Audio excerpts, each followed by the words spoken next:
Rally Radio, where the fast life meets the fast lane. Driver's etiquette, because sometimes you got to get this off your chest. Let's go.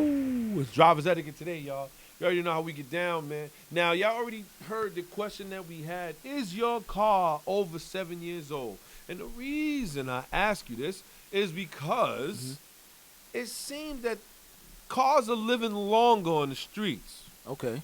What do you mean by that exactly? Like older cars or like relatively newer cars? Like the older cars. Okay. The average age of vehicles on U.S. roads has been rising for decades as cars grow even more durable and expensive. The average the average age of a car in the United States rose from 12 years.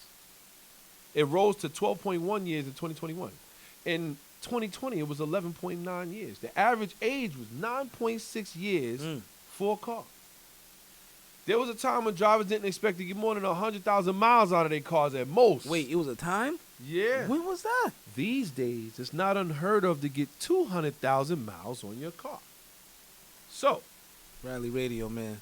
let's go. Nah, for real with that. Since that's the case, I had to ask, how old are some of the cars that a lot of people are driving?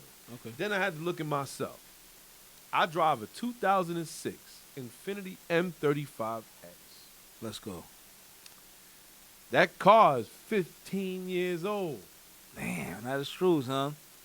Still a pretty one to me, Yeah. but 15 years old. And it's like, you got to go, wow, man. Like, it's just what it is. The fact that I've gotten comfortable with that car. And let me tell you, just to run down with it a little bit, that car has been there for a lot of firsts in my life. It was actually one of the first nice cars I ever bought. Yeah. 1. 2, I bought my son home in that car, right? 3, I got married and brought my wife home in that car, right? Yeah. 4, I've crossed the Canadian border with that car. 5, I've driven up and down the eastern seaboard with that car. When I bought that car, I had about 38,000 miles. The car now has 138,000 miles. I put 100,000 miles of cab time in that car. Wait, hold on. I have to ask. During that 100,000 mile journey, Yes. did you really come across a real mechanical complication? Because I think that's the thing that people need to hear. Like, you did 100,000 miles. Okay. I want to also, second part to that question is Yes. time span. Okay. You can answer whichever one you want to answer first, but So first we're gonna go with the time span as to it leaving me anywhere. The first time that car ever broke down on me and I was stuck on the side of the road, my cam sensor and 2 crank sensors went. And what happened was I was cheap. Instead of me going to Infinity and getting these parts, I actually went to Pro Parts or something like that. Oh, here we go. Shout to Pro Parts. Shut about. Let me tell you, I went there and bought the sensors. I was like, oh, they only $15. Oh, you ain't say that. I'm telling you, because when I went to Infinity, they looked at me and said, Give me your fucking money! Infinity looked at me and said, yo, them sensors is $150 a piece. Yo, your bad one is crazy, son. I said, $150? He's still I should see his face. $150? They said, yeah, and there's 3 of them, so that's $450. Give me your fucking money! Wallet. Yo, that's real. I said, okay. I got to find a cheaper Oh, route. man. So I went the cheaper route. I bought these, and lo and behold, I'm coming home from the Bronx, and these sensors actually cracked and broke. They cracked, broke, and they couldn't read, and the car shut off, and it would not start. Stuck on the side of the road. Wow. See, listen what he's saying. Listen what he's saying, y'all. When he went the cheaper route, Yes. actually, the super cheaper route, And I knew better.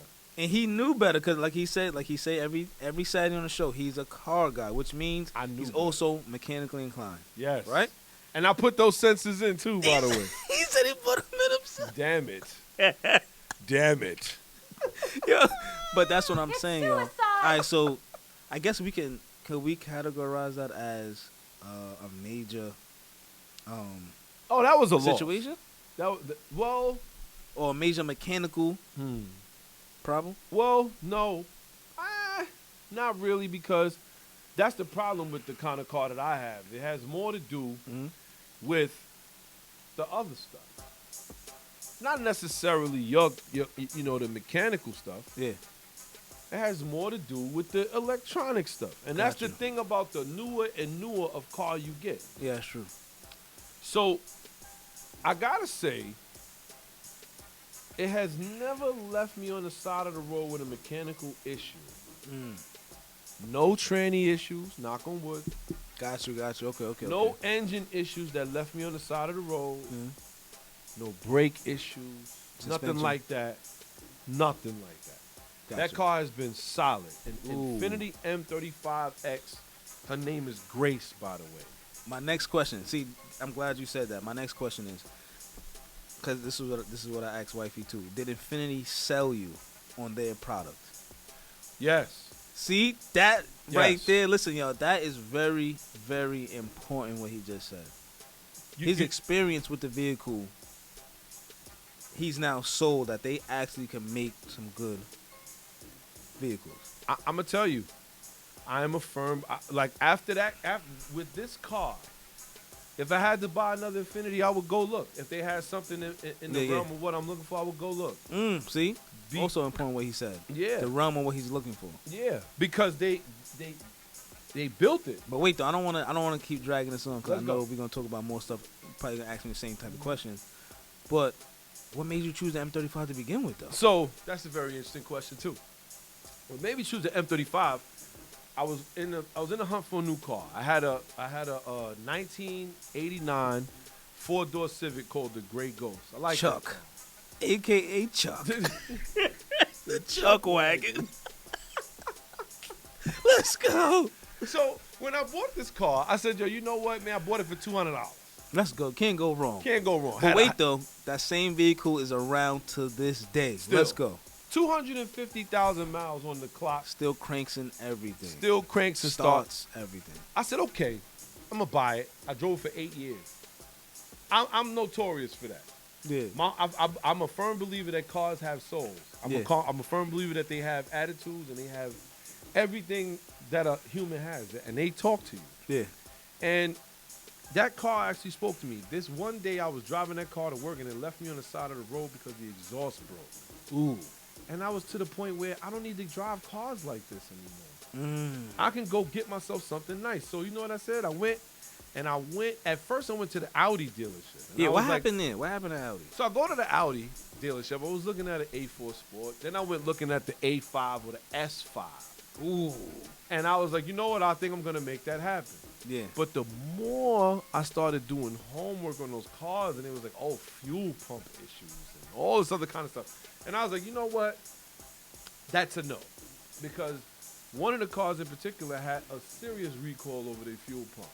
And I was like, it wasn't an S5, though. It wasn't an A5. I believe it was an A4 Sport one. And I was like, you know what? I don't want that. So I took a trip across the street, and I went to go look at the Infiniti, and I was just like, they all nice. And I always loved the M35 body style, the big gaudy body style. I loved it. You know, box style, land yacht. That's what we like to call it. And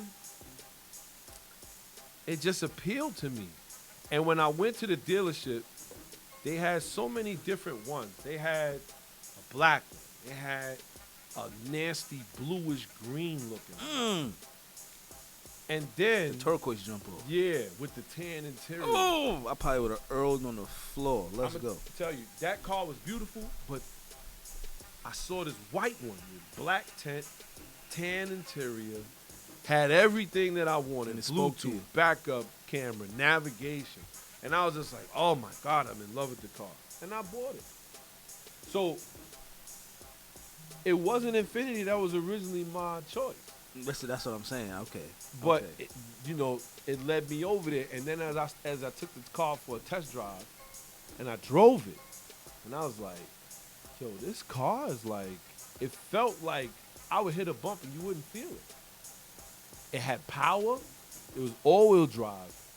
I was like, it's perfect. It has a snow button on the inside. You want to hit the snow grizzly? Boop, hit the snow button. So See you to hit the snow grizzly. Let's go. let's go. I was parking on Snow Hills. I would back up and park on Snow Hills. People couldn't park there. I would park there. I love that car. Damn. I love that. Sold. Now I hear that, man. Sold me. That's what it is. That's what it is. Sold me. That is what it is. I'm not gonna front, man. So y'all heard it here, man. Rally Radio. You're going to get cheap parts. Expect cheap results. Yes. Expect cheap results. And not only that, I believe the real question is, right, when you look at an older car, Yeah. like, when is it time to cut a car off is a more good question. When is it time to get rid of a car? When is it time to say, yo, you know what? Can't do it anymore. What would be your breaking point? Okay. Is it my daily? Is it my project? It's your daily. It's my daily. Uh-huh. For the daily, that's a real tough one. That's a real tough one. I Because think so, too. the cutoff point for a daily, sheesh. You said you've been rocking Grace for 15 years now. 15 years, and I need 5 more. Let's go. You could get 5 more. I probably can. Get more. Probably get number 15. Probably. So for me, the cutoff point, I feel like for me a cutoff point, honestly, if I'm fixing the same thing over and over again, Okay. it has to be the same repetitive part or whatever that's going bad continuously. 2, mind you, the first one don't have to do with the second one. The money. If I keep having to dump a ton of money just to maintain it regularly, Yes. I'm talking about regular maintenance. If I got to keep dumping an excessive amount, and me, an excessive amount of money for me just to maintain the car regularly as a daily, Yes. I want to do annually, okay? If I got to exceed more than about, I'm being honest. If I got to exceed more than about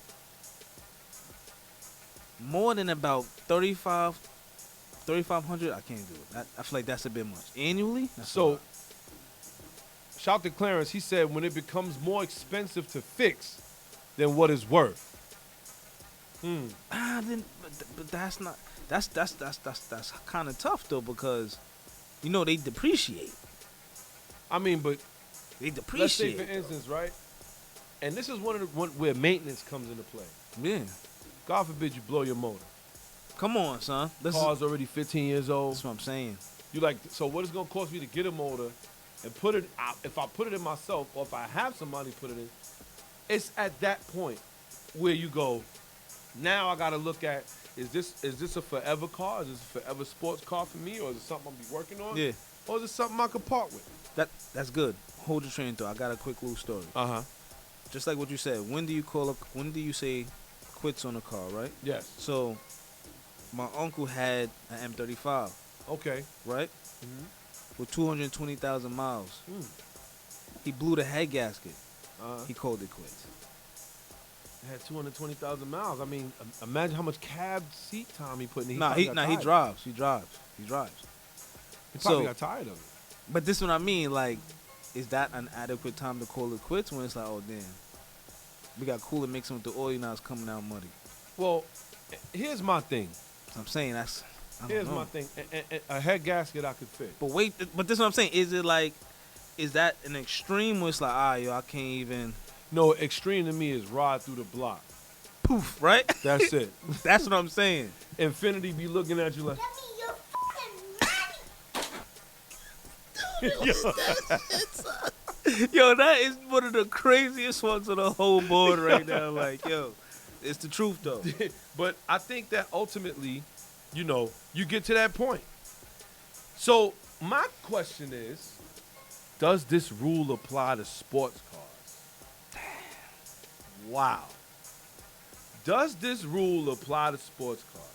Hold on, before I get to that, how much do you like the daily? Because I gotta be a fan of my daily too. I'm not gonna hold you. I have to be a fan of it. I'm gonna tell you the truth. Me, when I talk about my Infinity, she has her own soul. I told you, I call her Grace. Yeah. Car number 15 of the Gutterball Rally, which was since retired since the Ooh, last. that's what I'm saying. Gutterball. She retired too. Yeah. This car has been with me for 10 years. So I had bought her used. Since I'm saying 10 years though. And in 10 years, my life has changed drastically, and she's been there every step of the way. I even had a situation where my car door's been down. And I'm hopping over the armrest to get out. Pull up game. Doing pull-ups in the car. Unheard of. Unheard of. Let's go. But I still kept the car because I like the car. This is what I mean. I could go get another hoopty or a chuck wagon, but that's not what I want. But this is what I'm saying. I like my car. So I gotta say, she has a purpose. And you know what her purpose is now? What's that? She's done all the other things. When I first got her, she looked nice. I took care of her, kept her clean. She looked nice. I looked nice. It was good for me then. Then it went from that to long road trips. She's done that. She's taken me to Canada twice. She's taken me down the eastern seaboard. She's taken my family to different places.